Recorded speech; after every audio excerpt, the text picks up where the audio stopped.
महावीर परिबा भंडारे सुलभ दर में मिल पारुछि परिबा जहाँकि ग्राहक माने तटका परिबा पाई पारुछंती। एपरिकी विरल परिबा दुकान देखिबाकू मिले कटक पारादीप रास्तार सोमपुर बजार साई मंदिर सम्मुखरे बाबाजी चरण स्वाई चाषी मानकठारु तटका परिबा आनी ग्राहकंको पाखरे पहुंचाई देइथे, जहाँफଳରେ सुलभ दाम रे मिलुथिबारु ग्राहक मानकर लंबा धाड़ी लागिथे।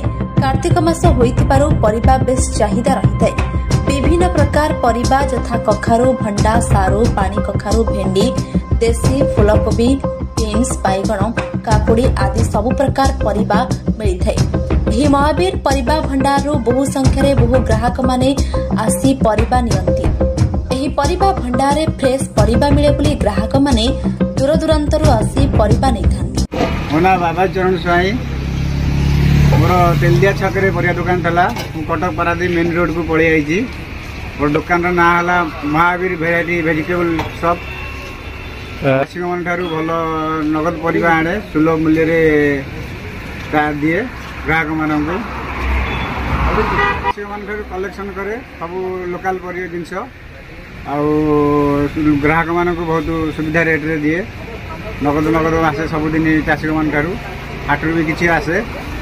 ଆଉ ଗ୍ରାହକ ମାନେ ବହୁତ ଖୁସି ହୁଅନ୍ତି, ଭଲ ଜିନିଷ ମାନେ ଫ୍ରେଶ ଜିନିଷ ଏଠି ମିଳୁଛି ବୋଲି ଗ୍ରାହକ ମାନେ ଖୁସି। ମୋର ବି ବହୁତ ଖୁସି ଲାଗେ ମତେ ଗ୍ରାହକ ମାନଙ୍କ ଯୋଗୁଁ। ଚାଲିଛି ଯାହା ହଉ। ସାଇ ମନ୍ଦିର ସାମ୍ନା ମୋ ଦୋକାନଟି। ସାଇ ମନ୍ଦିର ସାମ୍ନା ପରିବା ଦୋକାନଟି ନୂଆ ଏବେ ତିଆରି ହେଇଛି, ଥିଲା ଗାଁ ଭିତରେ। ଆଉ ନଗଦ ପରିବା ସବୁ ଆଉଛି ଚାଷୀ ମାନଙ୍କ ଠାରୁ।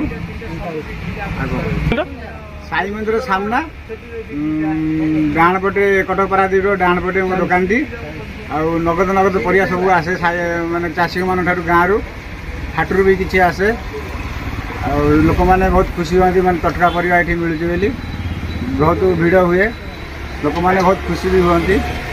କଟକ ସଦରରୁ ରଶ୍ମିରଞ୍ଜନ ମହାପାତ୍ରଙ୍କ ରିପୋର୍ଟ, ଷ୍ଟାର 1 ଟିଭି।